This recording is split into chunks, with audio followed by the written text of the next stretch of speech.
Bienvenidos al podcast de Los Mazapancitos. En este podcast abordaremos 6 bloques específicos, iniciando por la presentación y planteamiento del problema.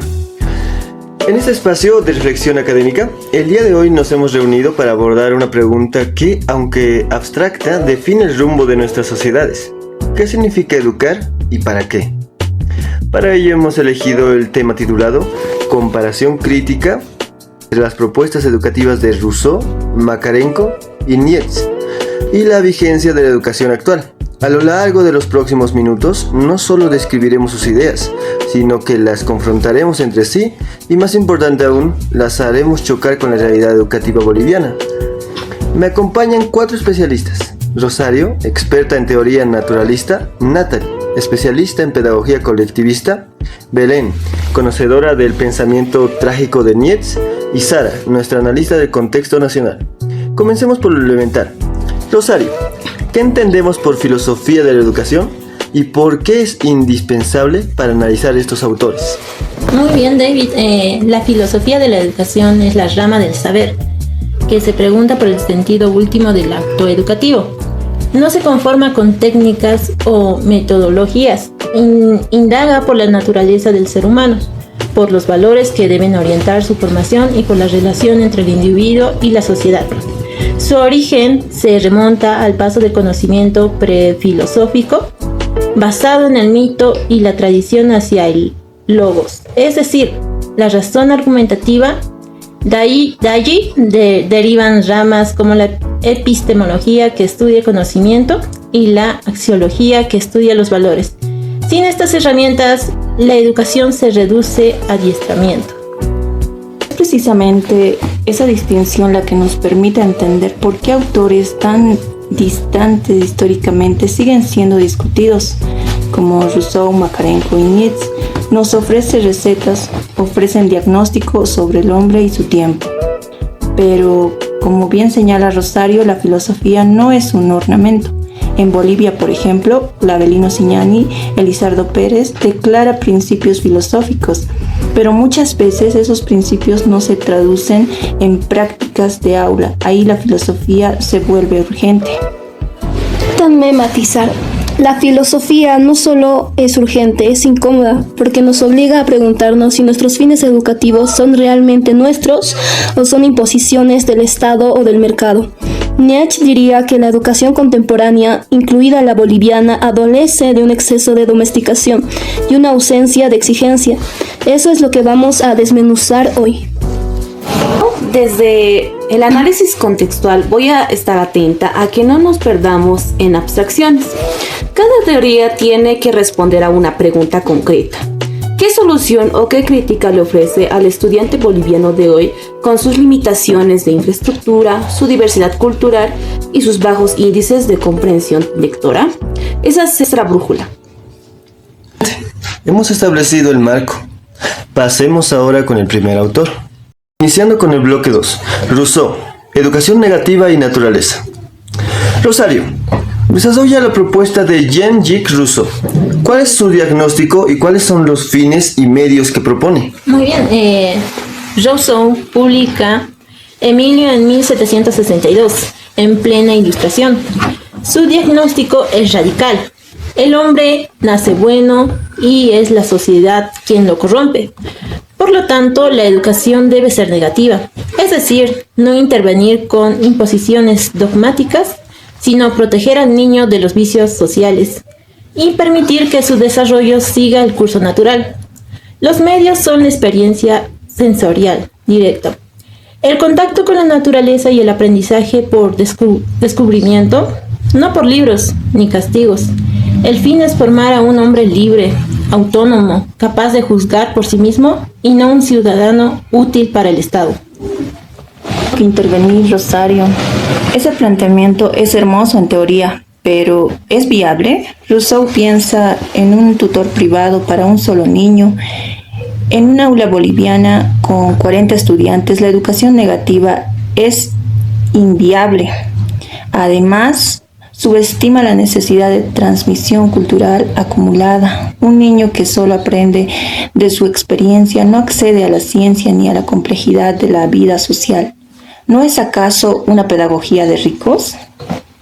Pedagogía de ricos, Natalie, es una pedagogía de respeto. Lo que planteo es que, aunque no podamos aplicarla literalmente, su núcleo ético es irrenunciable. El niño no es un recipiente vacío para llenar de datos. En Bolivia, donde la educación es extremadamente memorística, la crítica de Rousseau nos obliga a preguntarnos ¿qué estamos sacrificando en nombre de la cobertura curricular?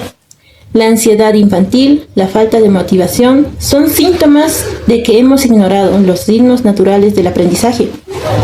Rosario, permíteme llevarlo a la Ley 070.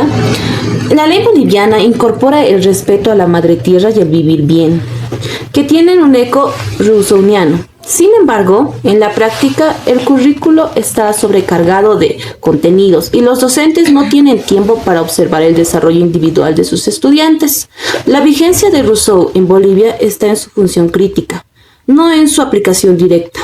Nos recuerda que el fin de la educación no puede ser únicamente productivo, sino también humanizante. La humanización de la que hablas, Sara, ¿no es acaso una forma de sentimentalismo que debilita el carácter? Nietzsche criticaba duramente a Rousseau por idealizar el buen salvaje y por fomentar una educación que evita el conflicto y la exigencia. La educación para Nietzsche no debe hacer felices a los niños, debe hacerlos fuertes. En ese sentido, Rousseau sería responsable de la mediocridad blanda que impera en muchas escuelas. Estás distorsionando su pensamiento. Rousseau no evita el conflicto, enseña al niño a enfrentar la realidad a través de la experiencia, no a través de la repetición vacía, pero respeto tu posición. Esa tensión entre la protección y la exigencia es precisamente lo que hace valiosa esta comparación. Bien, dejemos las disputas abiertas y pasemos al segundo autor. ¿Qué es el Antípoda de Rousseau? Bueno, ahora, iniciando con el bloque 3, Makarenko, colectividad y trabajo productivo. Natalie, exponga ahora a Anton Makarenko.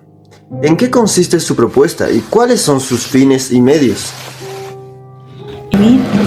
Makarenko es la reacción dialéctica de Rousseau frente al individuo aislado. Él propone al individuo inmerso en el colectivo. Su obra, Poema Pedagógico, narra su experiencia rehabilitando a jóvenes delincuentes y huérfanos en la Unión Soviética. Su tesis es que el ser humano solo se realiza plenamente en el grupo y a través del trabajo productivo. Los medios educativos son la disciplina colectiva, la responsabilidad solidaria y el trabajo físico con objetivos reales de producción. En fin, es forjar al hombre nuevo, un sujeto que antepone los intereses de la sociedad y sus deseos particulares. Ese fin es ideológico. Makarenko subordina la educación a un proyecto político. El colectivo se convierte en un instrumento de adoctrinamiento. ¿Qué pasa con la libertad de conciencia, con la disidencia? En un sistema educativo como el boliviano, que se declara democrático y plurinacional, ¿es estable ese grado de subordinación al Estado? No es adoctrinamiento, Rosario, es socialización. Makarenko no niega la individualidad, pero sostiene que la individualidad se desarrolla en la interacción con otros. En Bolivia, la Ley 070 incorpora el enfoque productivo comunitario, que debe directamente de esta fuente. Las unidades educativas deben desarrollar proyectos productivos como huertos o talleres para vincular la teoría con la vida. Eso es puro Makarenko. El problema es que en Bolivia no hay recursos ni formación docente para interpretarlos, por lo que queda en un discurso teórico. O es un totalitarista disfrazado de pedagogo. Su colectivo es una máquina de aplastar la excepción. Nietzsche diría que ese hombre nuevo es en realidad un hombre rebaño, domesticado para la fábrica y el cuartel. Sin embargo, reconozco que su insistencia en el trabajo y la productividad es útil en contextos de pobreza extrema. Bolivia tiene altos índices de trabajo infantil y es una educación que no conecte con la producción real no es relevante para esos niños. Belén, tienes un punto. En las zonas rurales de Bolivia, los niños ayudan en la agricultura desde pequeños. Una educación que ignore esa realidad y que solo ofrezca contenidos abstractos es percibida como inútil. Makarenko nos enseña que la educación debe dignificar el trabajo manual y no avergonzar al estudiante por sus orígenes campesinos. La Ley 070 intenta eso, pero lo hacen sin una estructura de apoyo. Faltan talleres, herramientas y sobre todo una visión clara de qué tipo de sociedad queremos construir. No es un dogma, es una advertencia. Nos dice que la educación sin disciplina ni responsabilidad es un fracaso, pero también nos advierte que el colectivismo sin libertad es una tiranía. El desafío boliviano es encontrar el equilibrio, que es precisamente lo que la ley no logra definir. Esa tensión entre disciplina es clave. Guardémosla para la conclusión. Abordemos ahora al tercer autor, quizás el más radical y provocador. De poder y excelencia. Belén, llegó tu turno. ¿Qué propone Friedrich Nietzsche y cómo desafía a los dos anteriores? Nietzsche dinamita los cimientos de Rousseau y Makarenko. En sus conferencias sobre el futuro de nuestras instituciones educativas, profetiza que la educación estatal solo produce funcionarios mediocres y dóciles. Para él, la educación no debe buscar la felicidad, la igualdad ni la utilidad social, debe buscar la grandeza.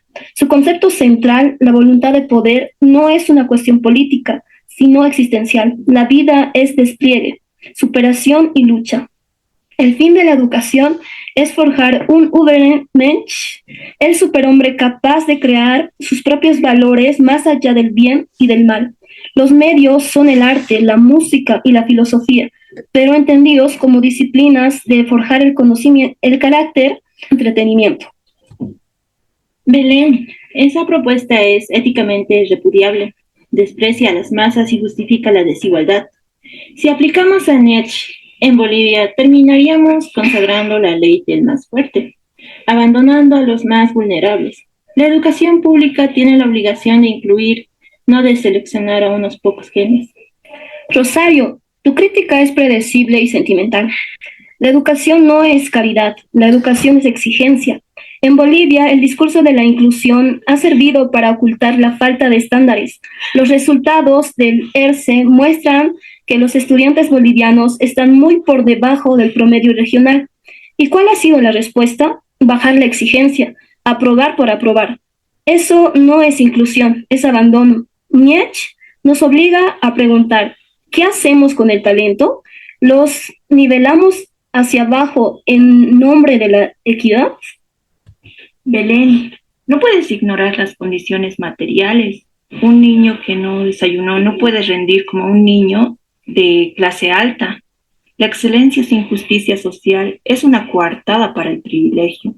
Makarenko construiría primero las condiciones, luego exigiría la excelencia. Nietzsche pone el carro delante del caballo. Miren, yo voy a hacer de puente. Belén tiene razón en un punto incómodo. La educación boliviana no es exigente. La promoción automática y la flexibilización curricular han generado una ilusión de progreso que no corresponde con el aprendizaje real. Pero Natalie también tiene razón. Sin condiciones materiales, la exigencia es cruel. La Ley 070 habla de educación descolonizadora, que podría interpretarse como una invitación nietzscheana a romper con los esquemas coloniales de pensamiento. Sin embargo, el Estado boliviano ha institucionalizado esta ruptura en un currículo obligatorio, lo que convierte la transvalorización en un nuevo dogma. Ahí Nietzsche nos alerta. La descolonización no puede ser una consigna más del rebaño. Debe ser un ejercicio auténtico de pensamiento crítico. Entonces, la vigencia en Bolivia no estaría en su elitismo, sino en su llamado a no conformarnos con la mediocridad. ¿Es así, Belén? Exacto, David. Nietzsche no da recetas para Bolivia, da una actitud, la de no aceptar el status quo como destino. Un estudiante boliviano que solo repite consignas no está descolonizado, está reemplazando un amo por otro. La verdadera descolonización es aprender a pensar por uno mismo, aunque eso duela, y duele porque expone nuestras carencias. Iniciando con el bloque 5, el contexto boliviano, Ley 070 y desafíos. Llegamos al bloque central. Sara, es momento de que nos explique la situación de la educación boliviana, a la luz de estas tres corrientes. Hable de las reformas, de la ley Abeliño Siñani, Elizardo Pérez y de los desafíos actuales. Para empezar, debemos recordar que Bolivia ha tenido varias reformas educativas. La ley 1565 de 1994, de corte neoliberal, impuso un modelo tecnocrático y descentralizado que fracasó en reducir la desigualdad. La actual Ley 070, aprobada en 2010, nace como una reacción a ese modelo. Se fundamenta en el vivir bien, la descolonización y la educación comunitaria productiva. Su discurso es ambicioso, pero su implementación es caótica. Sara, disculpa que te interrumpa, pero ¿dónde ubicarías a Rousseau en la Ley 070? En el principio del respeto a la madre tierra y en el enfoque de educación intracultural que valora los saberes locales, también en la crítica a la educación bancaria que concibe al estudiante como un depósito de información. Pero el problema es que la ley no desarrolla metodologías coherentes con ese principio. El docente no sabe cómo aplicar el respeto a la naturaleza en matemáticas. Por ejemplo, Macarenco está en el enfoque productivo. La ley exige que las escuelas desarrollen proyectos socioproductivos vinculados a las necesidades de la comunidad. En teoría, eso es virtuoso. En la práctica, los proyectos son simulacros. Siembran lechugas, pero no hay mercado. Fabrican artesanías, pero no hay comercialización. Faltan recursos, capacitación y sobre todo una articulación real con el aparato económico del país. Macarenco nos enseñaría que sin un respaldo material sólido, el trabajo educativo se convierte en un ritual vacío. ¿Y Nietzsche? ¿Hay algún espacio para la exigencia y la excelencia? La ley habla de formar ciudadanos críticos y propositivos, lo que podría ser nietzscheano, pero en los hechos el sistema prioriza la cobertura sobre la calidad. Los bajos resultados en pruebas internacionales como el ERC evidencian que la exigencia cognitiva es muy baja, la formación docente inicial es deficiente, los maestros no tienen herramientas filosóficas para interpretar la ley. Entonces el discurso de la descolonización y el pensamiento crítico se queda en su eslogan político, que no transforma el aula. Entonces, ¿cuáles son los desafíos concretos? Primero, la brecha digital y tecnológica. La pandemia evidenció que muchos estudiantes no tienen acceso a Internet ni a dispositivos. Segundo, la formación docente. No basta con declarar principios, hay que formar maestros en epistemología y pedagogía crítica. Tercero, la tensión entre el currículo nacional y las realidades regionales. Bolivia es plurinacional y una ley única no puede responder a la diversidad. Cuarto, la desnutrición infantil que afecta a la rendición cognitiva. Ninguna teoría filosófica puede resolver eso sin políticas de salud y alimentación. Quinto, la despotismo educativo. La educación se ha usado como bandera política, pero no como un espacio de reflexión auténtica. Es decir, Sara, que la Ley 070 intenta sintetizar a los tres autores, pero la realidad se impone y la síntesis se deshace. Exactamente, es una ley que quiere ser rusa en su respeto a la naturaleza macarenquiana, en su enfoque productivo y nietzscheano, en su llamado a la descolonización, pero al no definir claramente sus prioridades termina siendo eléctrica y poco efectiva. El desafío no es cambiar la ley, sino dotarla de contenido filosófico real y de recursos materiales. Ahora, culminando con el bloque 6, las conclusiones y vigencia. Hemos recorrido un largo camino. Llegó el momento de responder directamente al título de nuestro podcast. Rosario, Natalie, Belén y Sara. ¿Cuál es la vigencia de estos autores en la educación actual, especialmente en Bolivia? Comencemos por ti, Rosario. Muy bien, David. La vigencia de Rousseau es ética, su llamado a respetar al niño como persona, a no sobrecargarlo de contenidos y valorar su desarrollo natural. Sigue siendo un antídoto contra la educación bancaria y el estrés escolar.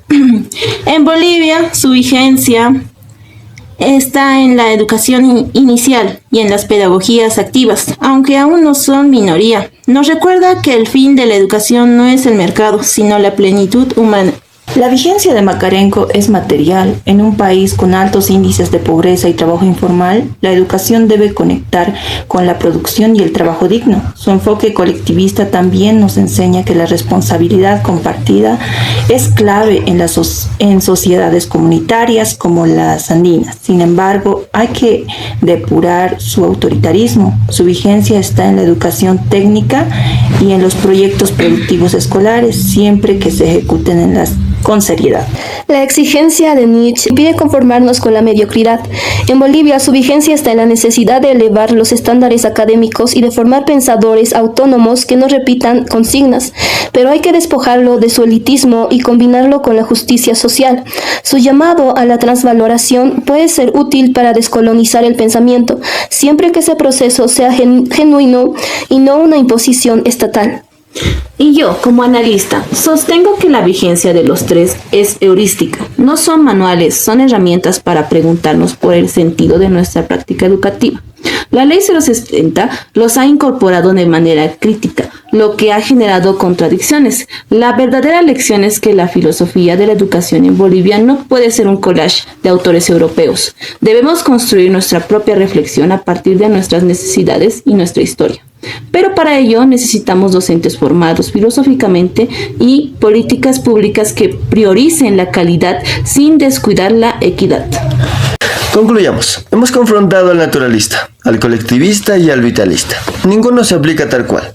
Todos nos han dejado preguntas incómodas. La educación boliviana está atrapada entre el deseo de libertad, la necesidad de disciplina y urgencia de excelencia.